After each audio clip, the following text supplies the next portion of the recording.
Saudara-saudari dan anak-anak yang terkasih dalam Kristus, dari Novisiat SVD Kuburuteng Manggarai Flores NTT, saya Pastor Freddy Jahadin SVD menyampaikan ucapan selamat jumpa lagi lewat siraman rohani. Hari ini Minggu 10 April 2022. Injil hari ini diambil dari Yohanes bab 23 ayat 1 sampai 49. Kita diingatkan supaya jadilah pengikut Kristus yang setia apapun situasinya. Marilah kita berdoa memohon penerangan Roh Kudus. Dalam nama Bapa dan Putra dan Roh Kudus. Amin. Tuhan dan Allah kami, puji dan syukur kami haturkan kepadamu karena Engkau mengingatkan kami supaya menjadi pengikut Kristus yang setia. Kami mohon teguhkanlah iman dan gerakkanlah hati dan pikiran kami untuk selalu dekat padamu. Tuhan, utuslah Roh Kudus-Mu, terangilah pikiran dan hati kami, agar sabda-Mu yang akan kami dengar dapat kami pahami dengan baik, dan isi pesan-Mu dapat kami hayati dan amalkan dalam hidup harian kami. Doa ini kami sampaikan dengan perantaran Kristus Tuhan kami. Amin. Tuhan sertamu dan sertamu juga. Inilah kisah sengsara Tuhan kita Yesus Kristus menurut Lukas. Dimuliakanlah Tuhan. Pada waktu itu, bangkitlah para tua-tua bangsa Yahudi, imam-imam kepala dan ahli Taurat, dan mereka membawa Yesus menghadap Pilatus. Di situ mereka mulai menuduh dia, katanya, "Telah kedapatan oleh kami bahwa orang ini menyesatkan bangsa kami, yang melarang orang membayar pajak kepada Kaisar, dan tentang dirinya yang mengatakan bahwa ia adalah Kristus, yaitu Raja."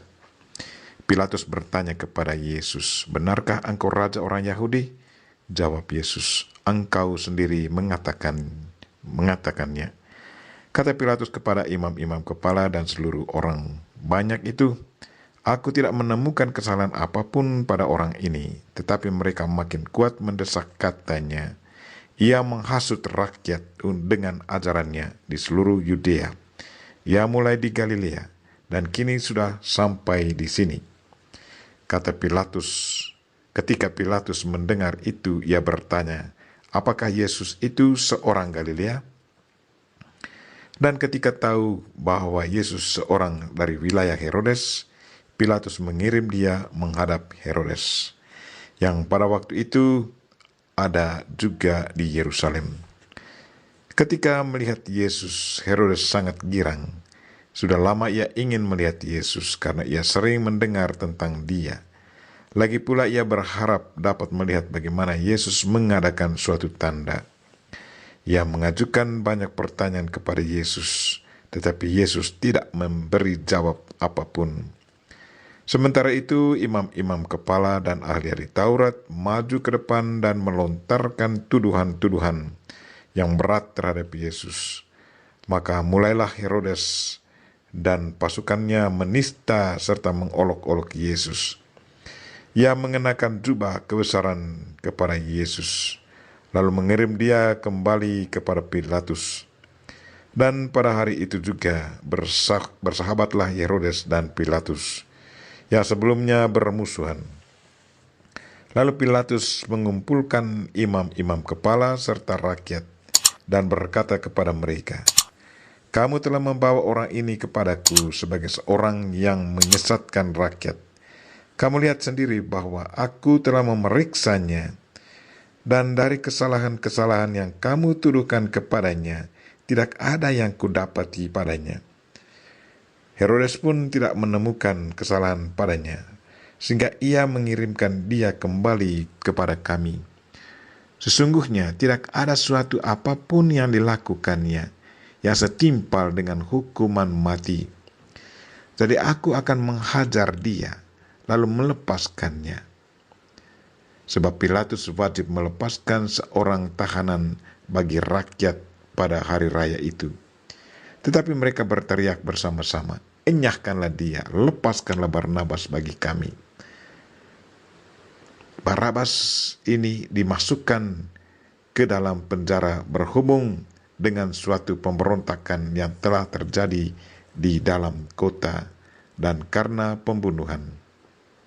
Sekali lagi Pilatus berbicara dengan suara keras kepada mereka karena ia ingin melepaskan Yesus, tetapi mereka berteriak membalasnya, "Salibkanlah dia, salibkanlah dia," kata Pilatus untuk yang ketiga kalinya kepada mereka.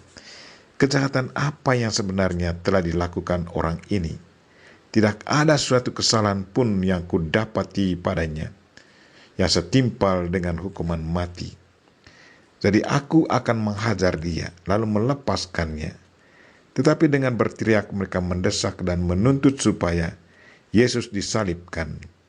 Akhirnya mereka menang dengan teriakan mereka. Lalu Pilatus memutuskan supaya tuntutan mereka dikabulkan. Jadi Pilatus melepaskan Barabas yang dimasukkan ke dalam penjara karena pemberontakan dan pembunuhan itu sesuai dengan tuntutan mereka. Ketika membawa Yesus untuk disalibkan, para serdadu menahan seorang yang bernama Simon dari Kirene yang baru datang dari luar kota, lalu meletakkan salib Yesus di atas bahunya supaya ia memikulnya sambil mengikuti Yesus. Sejumlah besar orang mengikuti Yesus, di antaranya banyak perempuan yang menangisi dan meratapi dia. Yesus berpaling kepada mereka dan berkata, "Hai putri-putri Yerusalem, janganlah menangisi aku, melainkan tangisilah dirimu sendiri dan anak-anakmu. Sebab lihat, akan tiba masanya orang berkata, berbahagialah perempuan mandul, berbahagialah perempuan yang rahimnya tidak pernah melahirkan dan yang tidak pernah menyusui. Maka orang akan mulai berkata kepada gunung-gunung, runtuhlah menimpa kami, dan kepada bukit-bukit, timbunilah kami. Sebab jikalau orang berbuat demikian terhadap kayu hidup, apakah yang akan terjadi dengan kayu kering?" Bersama Yesus digiring juga dua orang lain, yaitu dua penjahat untuk dihukum mati bersama-sama dengan dia. Ketika mereka sampai di tempat yang bernama Tengkorak, mereka menyalibkan Yesus di situ. Kecuali Yesus disalibkan juga dua orang penjahat itu, yang seorang di sebelah kanan, yang lain di sebelah kirinya. Ketika bergantung di salib, Yesus berkata, "Ya Bapa, ampunilah mereka, sebab mereka tidak tahu apa yang mereka perbuat." Dan mereka membuang undi untuk membagi pakaian Yesus. Orang banyak berdiri di situ dan melihat semuanya. Pemimpin-pemimpin mengejek Yesus, katanya, "Orang lain ia selamatkan, biarlah sekarang ia menyelamatkan dirinya. Jika ia benar-benar Mesias, orang yang dipilih Allah." Juga prajurit-prajurit mengolok-olokkan dia. Mereka unjukkan anggur asam kepadanya dan berkata, "Jika engkau raja orang Yahudi, selamatkanlah dirimu." Ada juga tulisan di atas kepalanya, "Inilah raja orang Yahudi." Salah seorang dari penjahat yang digantung itu menghujat Yesus, katanya, "Bukankah engkau Kristus? Selamatkanlah dirimu dan kami." Tetapi penjahat yang seorang lagi menegur dia, katanya, "Tidakkah engkau takut juga tidak kepada Allah, padahal engkau menerima hukuman yang sama? Kita memang selayaknya dihukum, sebab kita menerima balasan yang setimpal dengan perbuatan kita. Tetapi orang ini tidak berbuat sesuatu yang salah." Lalu ia berkata kepada Yesus, "Yesus, ingatlah akan daku apabila engkau datang sebagai raja." Kata Yesus kepadanya, "Aku berkata kepadamu, sesungguhnya pada hari ini juga engkau akan ada bersama-sama aku di dalam Firdaus." Ketika itu hari kira-kira pukul 12. Kegelapan meliputi seluruh daerah itu sampai jam 3. Sebab matahari tidak bersinar. Ketika itu tabir bait suci terbelah dua. Lalu Yesus berseru dengan suara nyaring, "Ya Bapa, ke dalam tangan-Mu kuserahkan nyawaku." Dan sesudah berkata demikian, Yesus menyerahkan nyawanya. Ketika kepala pasukan melihat apa yang terjadi, yang memuliakan Allah, katanya, "Sungguh orang ini adalah seorang orang besar, orang benar." Di situ berkerumun pula orang banyak yang datang untuk menyaksikan seluruh peristiwa itu. Setelah melihat apa yang terjadi, pulanglah mereka sambil memukul-mukul diri, sebab orang yang mengenal Yesus dari dekat, termasuk perempuan-perempuan yang mengikuti dia dari Galilea, berdiri jauh-jauh dan melihat semuanya. Demikianlah sabda Tuhan. Syukur kepada Allah. Saudara-saudari dan anak-anak yang terkasih dalam Kristus, tema renungan kita hari ini ialah, jadilah pengikut Kristus yang setia, apapun situasinya. Ada dua teman akrab, sebut saja si A dan si B. Walaupun keduanya dari wilayah berbeda, si A berasal dari tempat yang jauh, sementara si B tuan tanah. Keduanya selalu bersama, makan dari periuk yang sama, keluar ke pasar selalu bersama. Keduanya saling menolong. Pada suatu hari terjadilah hal yang sangat menyakitkan. Si B karena melihat keberhasilan si A, yang adalah pendatang, mengkhianatinya.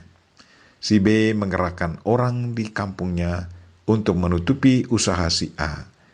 Usaha si A akan bisa dibuka kembali kalau si A membayar ganti rugi lahan yang dikelolanya. Si A heran karena sesungguhnya lahan itu milik pemerintah yang disewakan oleh si A. Si B berhadapan dengan si A meminta uang ganti rugi dan beberapa ekor babi. Perbuatan si B ini sungguh menyedihkan si A. Si A hanya pasrah dan serahkan kepada Tuhan apa yang dilakukan oleh si B. Orang yang kemarinnya begitu akrab, makan bersama, saling membantu, tetapi kini sudah menjadi musuh dan siap menghancurkan temannya. Bisa dibayangkan bagaimana perasaan hati si A. Si A bingung dan sedih. Orang yang pernah dipercayainya kini berbalik jadi pengkhianat. Siapa lagi yang dipercayakannya? Saudara-saudari dan anak-anak yang terkasih dalam Kristus, apa yang dialami oleh si A ini justru itulah yang dialami oleh Yesus Kristus 2000-an tahun yang lalu. Hari ini kita mendengar orang bersorak-sorai memuji Yesus. Orang mengeluh-eluhkan Yesus sebagai Raja ketika masuk ke Yerusalem. Tangan mereka mengacung-acungkan daun palma. Mulut mereka menyerukan Hosana Raja Daud. Pakaian mereka tinggalkan dan jadikan alas keledai tunggang Yesus. Langkah mereka seiring mengiringi Yesus sang Raja. Akan tetapi, sebentar kemudian kalayak berbalik melawan Yesus. Tangan mereka mengepalkan tinju dan mengacungkan pedang dan cemeti. Mulut mereka menyerukan hujatan, "Salibkan dia, salibkan dia." Pakaian Yesus mereka lucuti dan bagi-bagi. Langkah mereka kompak menolak Yesus, sang Raja. Kita bisa bayangkan betapa pedihnya hati Yesus. Mereka yang tadinya jadi sahabat Yesus, kini berbalik jadi musuh Yesus. Tetapi walaupun demikian, Yesus tetap menerima semuanya dengan penuh pasrah. Malah dari salib ia tetap berdoa, "Bapa, ampunilah mereka, karena mereka tidak tahu apa yang mereka perbuat." Yesus tahu bahwa setanlah yang menguasai pikiran dan hati mereka. Yesus berdoa agar Tuhan mengampuni mereka, agar mata hati dan pikiran mereka bisa melihat dalam diri Yesus bahwa dialah Mesias yang dinantikan, yang mati demi keselamatan manusia. Ya, memang Yesus adalah Raja Damai. Demi cinta kasih-Nya, ia rela berkorban sampai mati. Kasihnya kepada kita manusia untuk selama-lamanya. Bagaimana sikap kita kepadanya? Apakah kita selalu mengasihi Dia dan setia padanya untuk selama-lamanya? Bersama Bunda Maria kita berdoa. Tuhan, teguhkanlah iman kami. Semoga kami selalu setia padamu. Jauhkanlah dari kami sikap pelin-pelan dan takut akan ancaman karena iman akan Dia. Amin. Marilah kita mohon berkat Tuhan. Tuhan sertamu dan sertamu juga. Semoga saudara sekalian dan mereka yang kita doakan pada hari ini dan segala aktivitas kita hari ini diberkati oleh Allah yang Maha Kuasa.